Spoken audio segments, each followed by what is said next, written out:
మమ్మల్ని మాటలతో బాధ పెడుతున్నారండి, ఏం చేయాలో అర్థం కావటం లేదు అని చెప్పి నాకు కామెంట్లో పెడుతూ ఉంటారు. వాళ్ళందరికీ నేను ఒక చిన్న మాట చెప్పాలి అని అనుకుంటున్నాను. పాటించటం చాలా కష్టమే, కానీ ఒకసారి పాటించాము అని అనుకోండి, దాని ఫలితం చాలా అద్భుతంగా ఉంటుంది. ఎవరైనా మనల్ని ఏదైనా మాట అన్నప్పుడు మనకి చాలా బాధేస్తుంది, ఏడుపు కూడా వస్తుంది. ఎందుకు ఇలా అంటున్నారు అని చెప్పి మనం కూడా కృశించిపోతాం.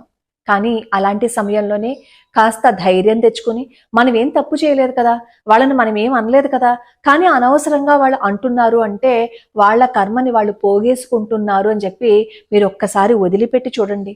వదిలిపెట్టడం కష్టమే, కానీ ప్రయత్నం చేస్తే దాన్ని ఖచ్చితంగా అధిగమించవచ్చు.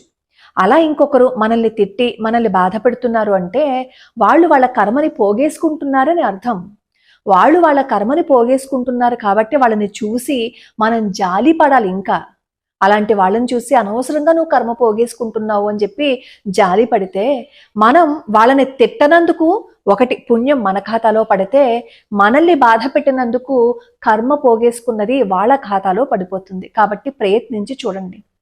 నిజంగా చెప్పాలి అంటే మన కర్మని వాళ్ళు తీసుకుంటున్నారనమాట. ఒకడు ఇంకొకడుని అన్యాయంగా తిడుతున్నాడు అంటే అర్థం ఎదుటివాడి కర్మని వాడు తీసుకుంటున్నాడు. వాడికి ఉన్న కర్మకి ఇంకా ఎక్స్ట్రా వాడు యాడ్ చేసుకుంటున్నాడు. ఖచ్చితంగా ఇలాంటి వాళ్ళు ఏదో ఒక రోజున అన్న మాటలకి సమాధానం చెప్తారు. అది మనకి కాదు, భగవంతుడికి. మనకి చెప్పే సమాధానం చాలా తేలిగ్గా ఉంటుంది, కానీ భగవంతుడికి సమాధానం చెప్పవలసి వచ్చినప్పుడు దాన్ని ఎవరు ఏం చేయలేరు.